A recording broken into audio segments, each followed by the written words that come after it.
Welcome to CEWT Talk. This broadcast is brought to you by the Continuing Education Workforce Training Division of Idaho State University's College of Technology. This podcast is part of our continuing outreach efforts, and the format is conversational. We will be having conversations with businesses, professionals, entrepreneurs, community agencies, and, in all cases, difference makers. Now, let's get started with CEWT Talk. Hello everyone. I'm Jason Batalden. I'm the Assistant Director at Continuing Education Workforce Training, which we lovingly refer to as CEWT. So we're here for our podcast. We got a couple people here we want to introduce you to today. First of all, we want to introduce you to Paul Dickey. Paul, what's your title?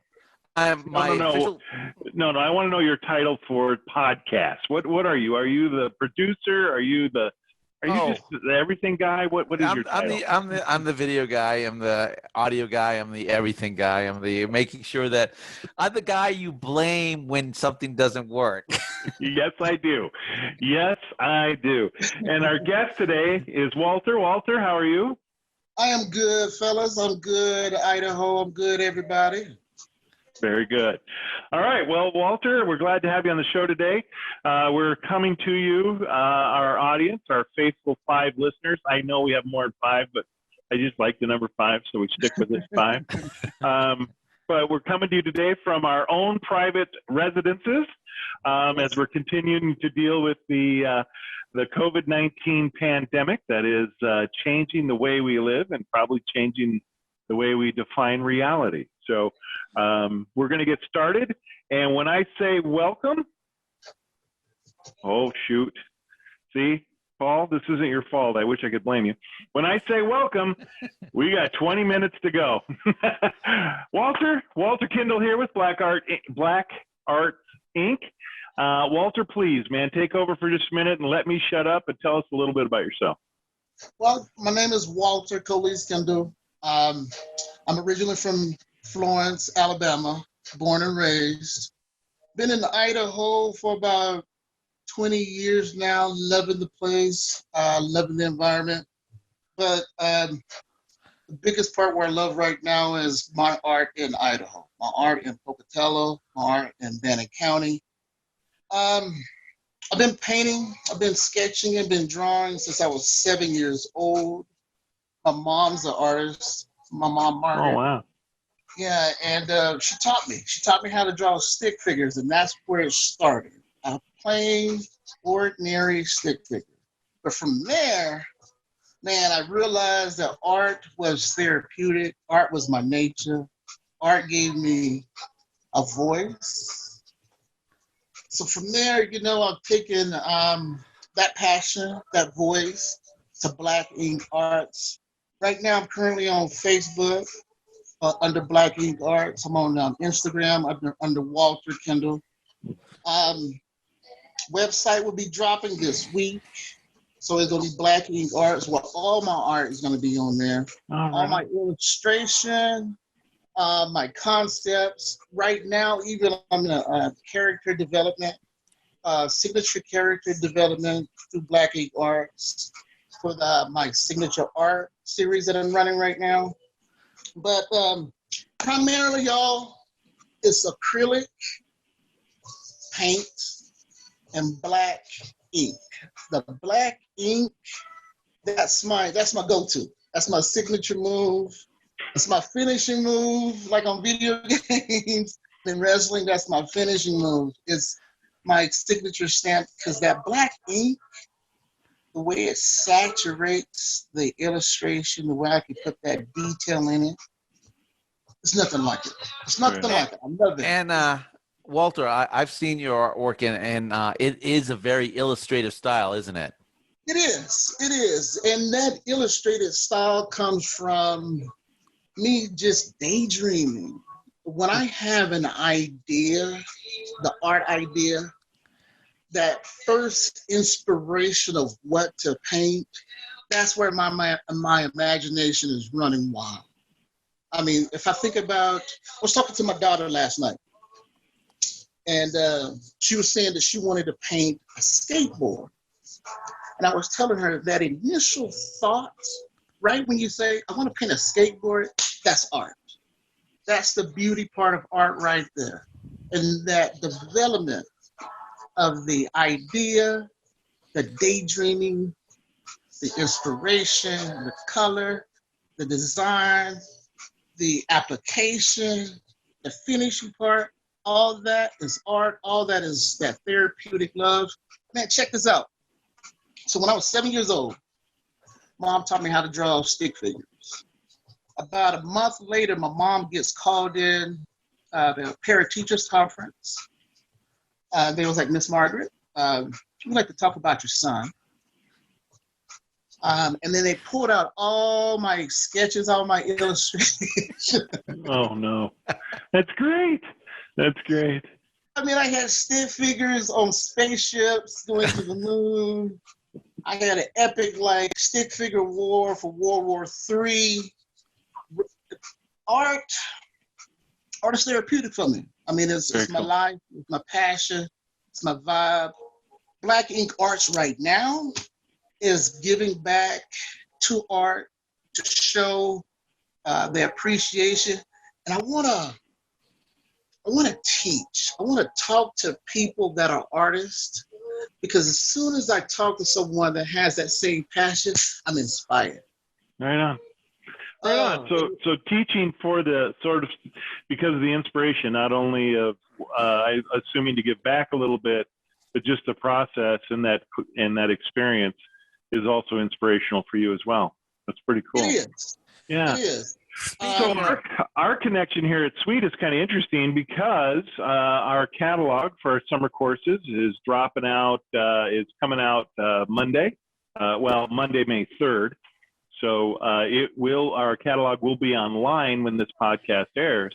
And right there in the cover of our catalog this year, Walter was really, really super cool and allowed us to use one of his images, one of his our artistry, his painting is is it a painting? I am so ignorant. So do I call it a drawing? Do I call it a painting? Do I call it a piece? What do you want me to call it, Walter? Call it everything. Call it everything that you just said. Because that's. Go ahead, Paul. I mean, I would say it's kind of a multimedia illustration. And you know what, Paul? That's why I love you, man. You know how to break it down. You know how to break it down. And that's exactly what it is. Where I say I use acrylic ink and, acrylic paint and ink, I'm using colored pencils. I'm using chalk. I'm using anything watercolor. I'm using anything I could get my hands on to create. Now you're using all those different formats because each medium will give you a different result. Is that correct? That's exactly what it is. You know, with art, I have a theory. I have a saying I've been saying for years. I'm always the student, never the professor. And I think if you're bold enough to say that I'm humbled enough to a profession, you will always learn. And when I'm always learning, I'm always trying to apply different media to get that end result. So yes, watercolor, colored pencils, pastels, those are all tools so that I can be able to create that last end product. Like even right now, I'm working on wood burning. Oh, really? Wow. Yeah, wood burning is going to be the new trade. I've worked on it a little bit of 2019, and I got a pretty good grasp of it. But to fully dive into a discipline like that, it takes time. That's what I was telling my daughter last night. Is like when you do art, it's a discipline. With that discipline, with that learning a medium, eventually it becomes an art. It's like kung fu. like there's a kung fu, like if you're doing like tiger kung fu, right? You learn that martial discipline, and you learn it over time, and throughout time, it becomes a martial art. Like a discipline.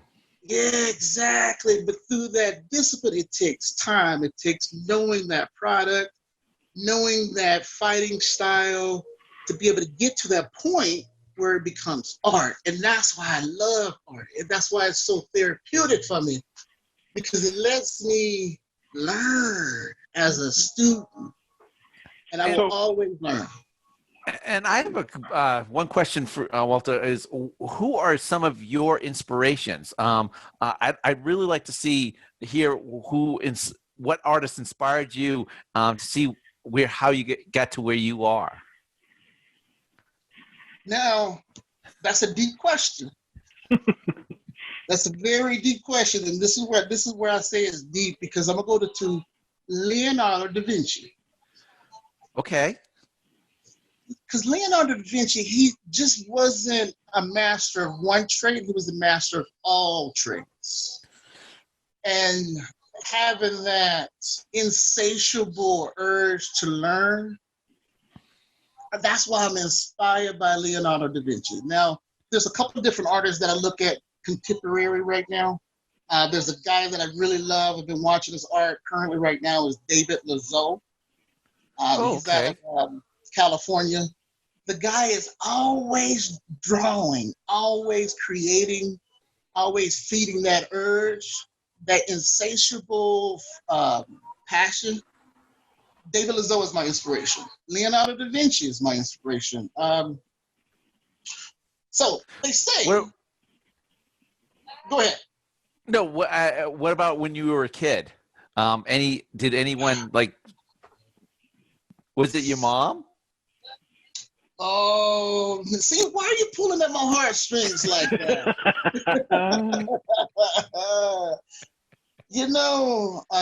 So my mom just recently moved to Idaho from Alabama. Oh. And oddly enough, she was at the initial meeting where I got the opportunity for the continuous education workforce training. That's where I got the invite to do the interview that's leading right down to the podcast. So my mom was at the Portneuf Brew Fest that was in December. My mom was there for the first time, fellas. My mom was there to see my adult art, because I hadn't seen my mom in 20 years. Oh my goodness! And she comes in and you had a showing at the Portneuf Valley Brew Festival. And she comes and sees it. Nice.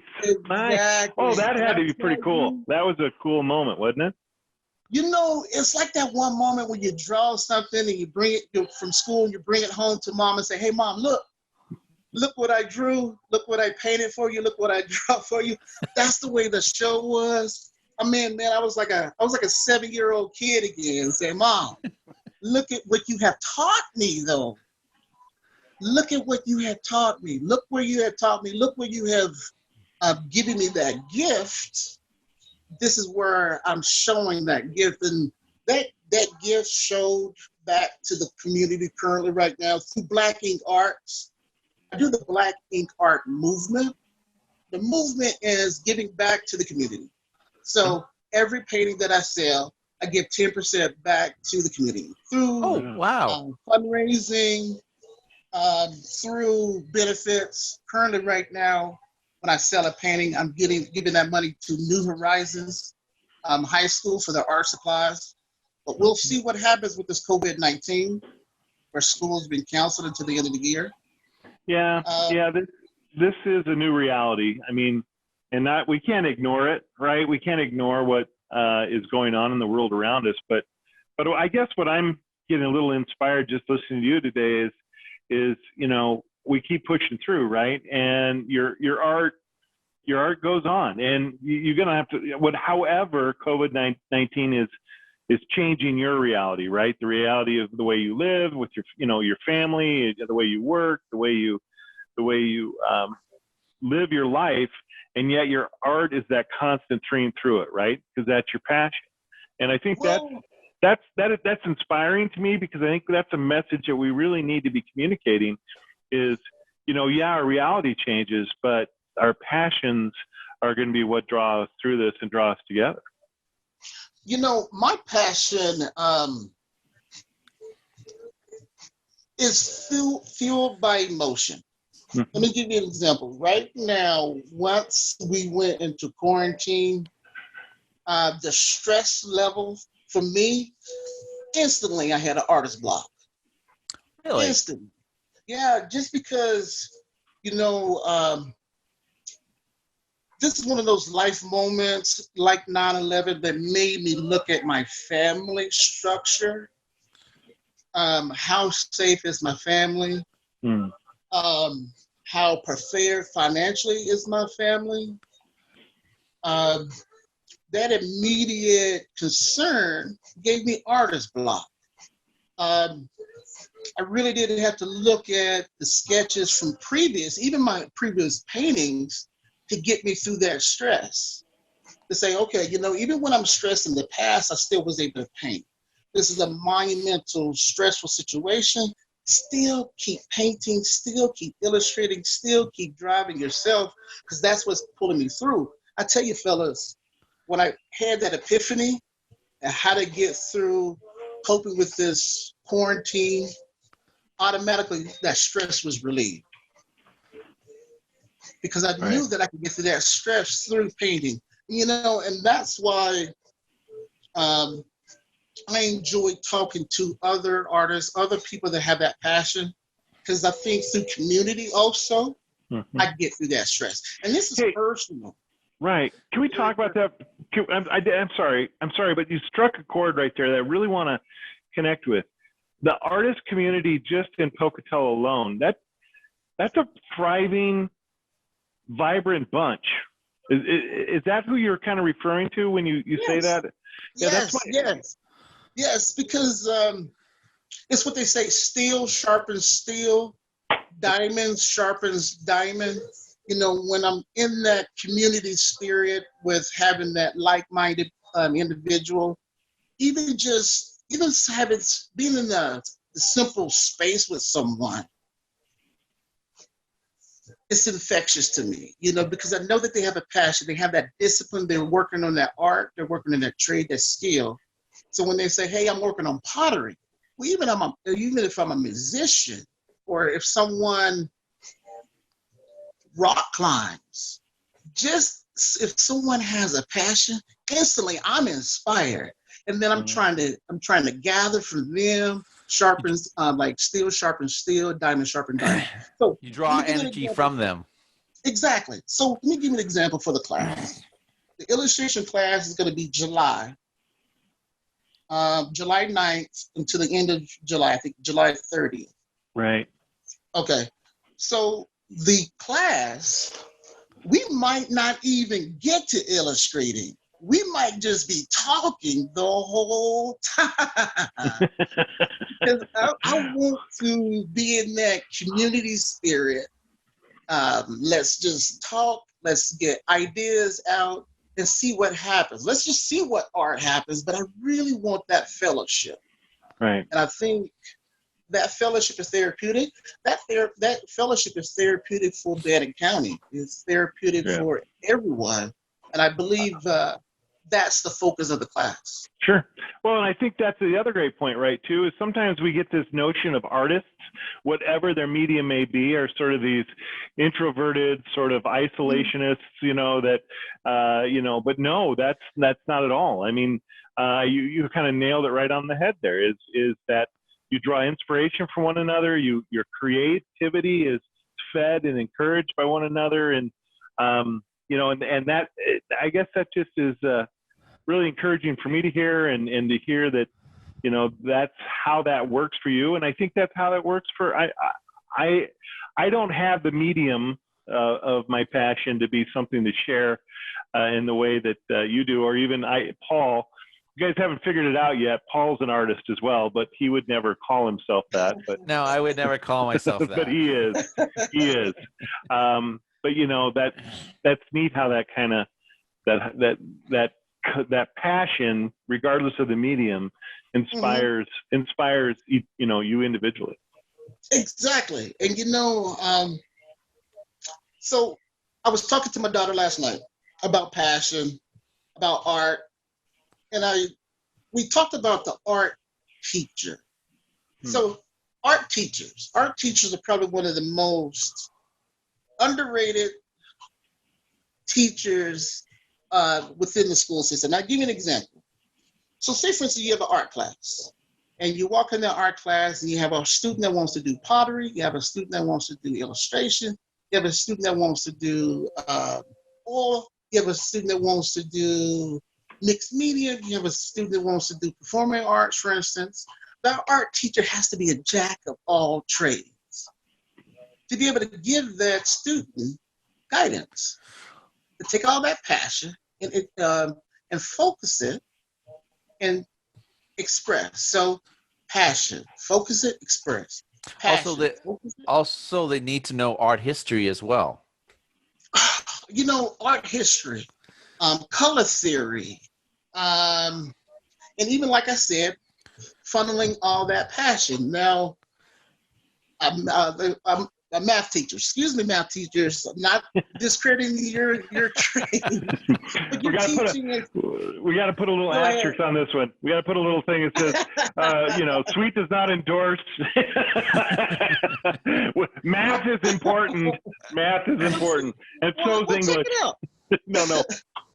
Because a math teacher has to teach a student A plus B equals C, right?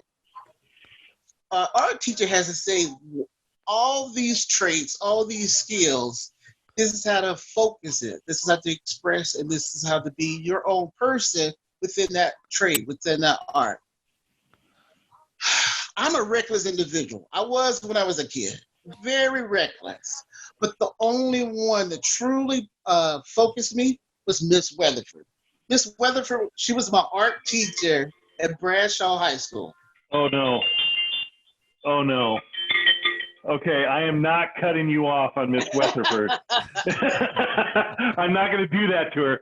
I have a feeling that you caused that woman a lot of grief, but she must have loved you. She must have loved you dearly. Oh, you know, I would skip all my other class and just go to her class, and I would wash her paintbrushes. I was organizing like the colored paper, the construction paper, but she was my inspiration. Paul, Jason, Patricia Weatherford, Bradshaw High School. She was it, and you know, to look back and say, you know, she gave me the inspiration. That's what I'm trying to do with this illustration class at ISU. Right. I want to be just a small token to someone's history in art. That's it. There you go. Excellent. There you go, Walter. Man, that was awesome. Look, I got to throw a plug in. Your class starts July 9th. It's in our summer catalog. If you're listening to this podcast and it's for teenagers, correct, Walter? It's for teenagers, yes. Yeah, right. So if you've got a teenager or that's ready to, you know, find maybe a new way to express themselves or kind of learn something new, please check out that class in our catalog. Paul's raising his hand. I'll get to you in a second, Paul. I just want to make sure where you find the catalog is cetrain.isu.edu. That is cetrain.isu.edu. And Paul, what do you got to add? So if you're listening to this on Spotify or SoundCloud and just enjoying the audio, please remember that we have a video of this. And on that video, I'm going to put some pictures of Walter's art up so that you can see it as we go through the podcast. Yes, we are. That is absolutely. Walter, how does somebody get a hold of you if they want to reach out to you directly, we'll help them. Please look us up again at cetrain.isu.edu. But Walter, how does someone get a hold of you direct? Let's keep it plain and simple. Just hit me up on Black Ink Arts Facebook, Walk to Kindle through Instagram. Links to the website are going to be through the Facebook. Facebook is my platform, y'all. That's where everything is everything. So Facebook, Black Ink Arts, the Black Ink movement is ready just to lay back, chill, have a good time with some people, create, inspire, live and love. And Black Ink Arts. And I just want to throw this out too. And I know it's Black Ink Art, but the colors that you use in some of your pieces are just absolutely fantastic. It was hard for us to do them justice in the photos, wasn't it, Paul? Oh yeah, they're very vibrant, and it's hard to reproduce that in a printed catalog. Yeah. So look, Walter, we're gonna have you back on the show at some point if you're cool with that. Absolutely. I want to have that conversation. What was her name, Mrs. Weatherbing? What was her name? Patricia Weatherford. Weatherford. Yes. That's a great story, and what a great thing to remind ourselves that we can make a difference in people's lives and have a long-lasting impact when we take that moment to do so. So isn't it beautiful? I wonder, love it. Walter, I can't thank you enough for being on the show, and you're awesome, and your artwork is awesome, and this was a great 20 minutes. Thank you. All right, thank you, Walter. Thank you.